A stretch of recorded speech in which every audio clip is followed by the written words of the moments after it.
കണ്ണൂർ വിമാനത്താവളത്തിലെ കസ്റ്റംസ് അധികൃതർക്കെതിരെ ഗുരുതര പരാതിയുമായി കാസർഗോഡ് സ്വദേശി രംഗത്ത്. പരിശോധനയുടെ പേരിൽ മാനസിക പീഡനവും അപമാനവും നേരിട്ടതായി ചേനോട് കൊളമ്പക്കാൽ സ്വദേശി ഹുസൈനാർ മഹ്ഷാദ് എലിഞ്ഞ KCN ന്യൂസിനോട് പറഞ്ഞു. സംഭവത്തിൽ മുഖ്യമന്ത്രിക്കും മനുഷ്യാവകാശ കമ്മീഷനും മഹ്ഷാദ് പരാതി നൽകി. തെളിനീരിനൊത്ത പരിശുദ്ധി, അതിനാൽ ഞങ്ങൾ മനസ്സിലാക്കുന്നു, നിങ്ങൾ അർഹിക്കുന്നു. ബിന്ദു ജുവല്ലറിയുടെ അതുല്യമായ ആഭരണങ്ങൾ. ബിന്ദു ജുവല്ലറി, കാസർഗോഡ്, സുള്ളിയ. ദുബായിൽ നിന്നും നാട്ടിലേക്ക് കണ്ണൂർ വിമാനത്താവളത്തിൽ വിമാനമിറങ്ങിയ കാസർഗോഡ് സ്വദേശിയായ യുവാവിനെ കസ്റ്റംസ് നഗ്നനാക്കി പരിശോധന നടത്തിയതായാണ് പരാതി. ഞായറാഴ്ചയാണ് കസ്റ്റംസ് പരിശോധനയ്ക്കിടെ മാനസിക പീഡനവും അപമാനകരമായ ദേഹപരിശോധനയും നേരിടേണ്ടി വന്നതെന്ന് കാസർഗോഡ് ചേനോട് കൊളമ്പക്കാൽ സ്വദേശി ഹുസൈനാർ മഹ്ഷാദ് എലിഞ്ഞ KCN ന്യൂസിനോട് പറഞ്ഞു.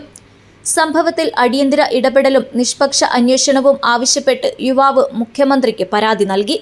നിലവിൽ ദുബായിൽ IT മാനേജരായി ജോലി ചെയ്യുന്ന ഹുസൈനാർ മഹ്ഷാദ് ജൂലൈ 19 ഫുജറയിൽ നിന്ന് ഇൻഡിഗോ വിമാനത്തിൽ രാവിലെ 9 മണിയോടെ കണ്ണൂർ അന്താരാഷ്ട്ര വിമാനത്താവളത്തിലെത്തിയതായാണ് പരാതിയിൽ പറയുന്നത്.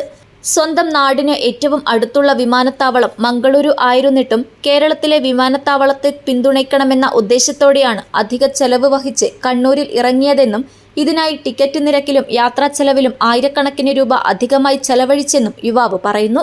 വിമാനത്താവളത്തിലെ കസ്റ്റംസ് പരിശോധനയ്ക്കിടെ ഒരു വനിതാ ഉദ്യോഗസ്ഥ പാസ്പോർട്ട് പരിശോധിച്ച ശേഷം മംഗളൂരു വിമാനത്താവളം അടുത്തായിരിക്കെ എന്തിനാണ് കണ്ണൂരിൽ ഇറങ്ങിയത് എന്ന് ചോദിച്ചതായും കണ്ണൂർ വിമാനത്താവളത്തെ പിന്തുണയ്ക്കാനാണ് തീരുമാനിച്ചതെന്ന് വിശദീകരിച്ചെന്നും പരാതിയിൽ പറയുന്നു.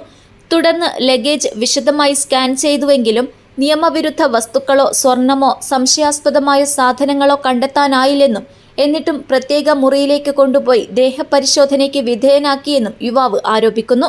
പരിശോധനയ്ക്കിടെ ഷർട്ട് ഒഴികെയുള്ള എല്ലാ വസ്ത്രങ്ങളും അഴിക്കാൻ ആവശ്യപ്പെട്ടതായും സ്വകാര്യ ശരീരഭാഗങ്ങൾ ഉൾപ്പെടെ പരിശോധിക്കുകയും വസ്ത്രങ്ങൾ വേർതിരിച്ച് സ്കാൻ ചെയ്യുകയും ചെയ്തതായും പരാതിയിൽ പറയുന്നു.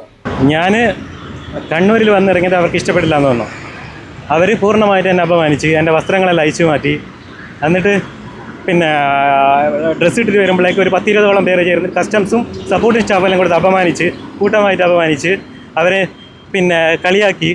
അത് മാനസികമായിട്ട് തന്നെ വല്ലാത്ത വിഷമതയിലേക്ക് പോയിട്ടുണ്ട്. കാരണം ഒന്നാമതായിട്ട് ദുബായിലുള്ള ഇപ്പോൾ സാഹചര്യം അറിയും, ജോലിയുടെ പ്രശ്നങ്ങൾ, അതൊക്കെ കൊണ്ടാണ് ഞാനിപ്പോൾ നാട്ടിലേക്ക് വന്നത് തന്നെ. അപ്പോൾ ഈ കസ്റ്റംസിൻ്റെ ഭാഗത്തുണ്ടായ ഇത് കൂടിയിട്ട് നമ്മളൊക്കെ മാനസികമായിട്ട് ഒരുപാട് തകർന്ന്. അതുകൊണ്ടാണ് ഞാൻ മുഖ്യമന്ത്രിക്കും പിന്നെ അതോടൊപ്പം തന്നെ നോർക്കയിൽ കംപ്ലയിൻറ്റ് കൊടുത്തിട്ടുണ്ട്, ഹ്യൂമൻ റൈറ്റ് പിന്നെ സംസ്ഥാന ഹ്യൂമൻ റൈറ്റിനും കൊടുത്തിട്ടുണ്ട്, നാഷണൽ ഹ്യൂമൻ റൈറ്റിനും കൊടുത്തിട്ടുണ്ട്.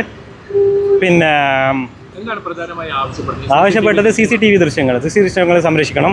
പിന്നെ CCTV ദൃശ്യങ്ങൾ കഴിഞ്ഞ കാണാൻ പുറത്ത് വിടണം. അതിലുണ്ട് എന്താണ് സംഭവിച്ചതെന്നും കംപ്ലീറ്റ് ആയിട്ടുള്ള ഇതുണ്ട്. പിന്നെ എന്തിനാണ് എന്നെ പിന്നെ ഇത്രയും അപമാനിക്കാനുള്ള കാരണം, ഡ്രസ്സ് അയച്ചിട്ടുള്ള പരിശോധനയ്ക്ക് പോയ കാരണം അതെനിക്കറിയണം. എന്തെങ്കിലും ഇൻഫർമേഷൻ ആണോ, അല്ലെങ്കിൽ ഞാൻ ഒരു കാസർഗോട്ടാനായത് കണ്ണൂരിൽ ഇറങ്ങിയതാണോ അവരുടെ സംശയം, അതെനിക്കറിയണം. ഇനി ഒരിക്കലും പിന്നെ മറ്റൊരാൾക്കും ഈ ഒരു അനുഭവം ഉണ്ടാകാൻ പാടില്ല. അതിനു വേണ്ടിയിട്ടാണ് ഞാൻ.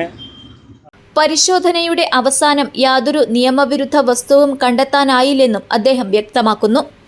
എന്നാൽ പരിശോധനയ്ക്ക് ശേഷം പുറത്തുവന്നപ്പോൾ നിരവധി കസ്റ്റംസ് ഉദ്യോഗസ്ഥരും വിമാനത്താവള ജീവനക്കാരും കൂട്ടമായി നിൽക്കുകയും ചിരിച്ചുകൊണ്ട് പരിഹസിച്ച് സംസാരിക്കുകയും ചെയ്തതായി കണ്ടതായും അത് തന്നെ അപമാനിക്കുന്നത് പോലെയാണ് അനുഭവപ്പെട്ടതെന്നും പരാതിയിൽ പറയുന്നു. സംഭവവുമായി ബന്ധപ്പെട്ട് കസ്റ്റംസ് കമ്മീഷണർക്ക് പരാതി നൽകിയതായും CCTV ദൃശ്യങ്ങൾ അടിയന്തരമായി സംരക്ഷിക്കണമെന്ന് ആവശ്യപ്പെട്ടതായും പരാതിയിൽ പറയുന്നു. ദേശീയ മനുഷ്യാവകാശ കമ്മീഷനും സംസ്ഥാന മനുഷ്യാവകാശ കമ്മീഷനും പരാതികൾ നൽകിയിട്ടുണ്ടെന്നും യുവാവ് കൂട്ടിച്ചേർത്തു. News bureau, Kasaragod.